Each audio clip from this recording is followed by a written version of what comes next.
في السلام أحياء عليكم، الرباط كنتمنى تكونوا بخير. القديمة الفيديو ديال حيث اليوم غادي تختلط يصدمكم، أصوات بقاو حتى الآذان الاخر باش تفهموا اش كاين. بالإيقاعات ديروا السرية متابعه للقناه للعزف على وضغطوا على الجرس البيانو. باش اي حاجه جديده ولد توصل سعد لكم، وما تنساوش لمجرد ديروا في جيم. 7 إبريل عام 1885.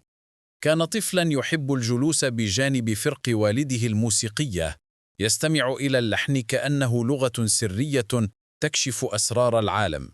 والده البشير عبدو، مطرب الجيل الثاني، والممثلة نزهة الركاكي، كان يريان في عيون ابنهما بريقا غامضا، لكنهما لم يدريا أن هذا البريق سيأخذه إلى أعماق أكثر ظلاما.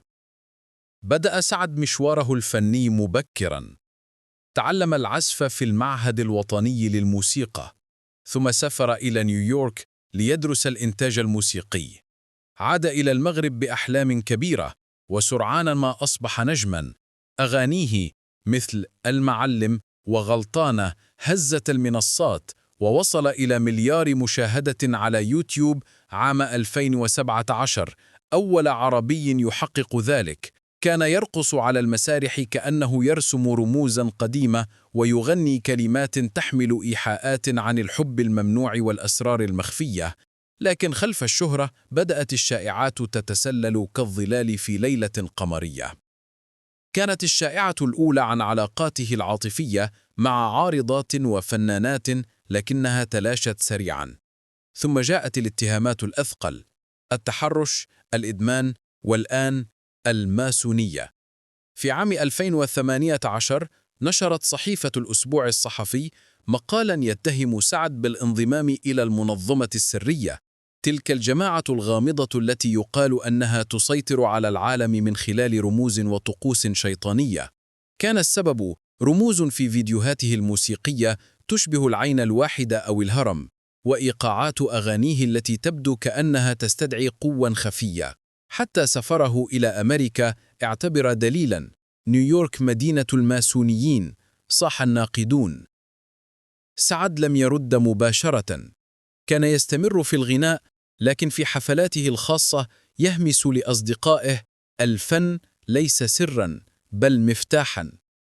في إحدى الليالي في استوديو سري تحت أضواء نيون حمراء، تلقى سعد دعوة غامضة.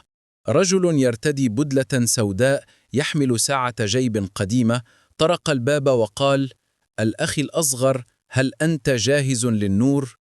كانت الدعوة من الإخوة الماسونية التي رأت في موهبته أداة لنشر الرسالة، وعدوه بالشهرة الأبدية، بالسيطرة على الإيقاعات العالمية مقابل الولاء.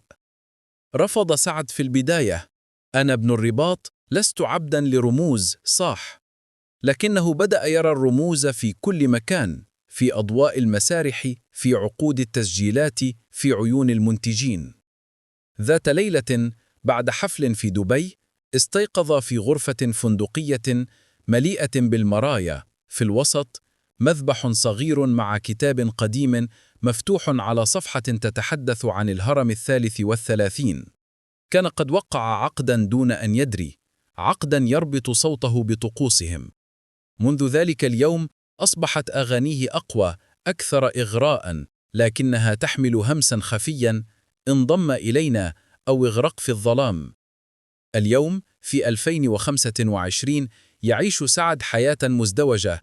على السطح نلم يبيع الملايين، لكن في الأعماق يبحث عن مخرج. هل سينجو من قبضة الماسونية أم سيصبح ملك الإيقاع السري؟ القصة لم تنتهي بعد، فالفن كما يقال أكبر سر في العالم، وفيديوهاته الجديدة تحمل رموزاً جديدة. انتظر اللحن القادم.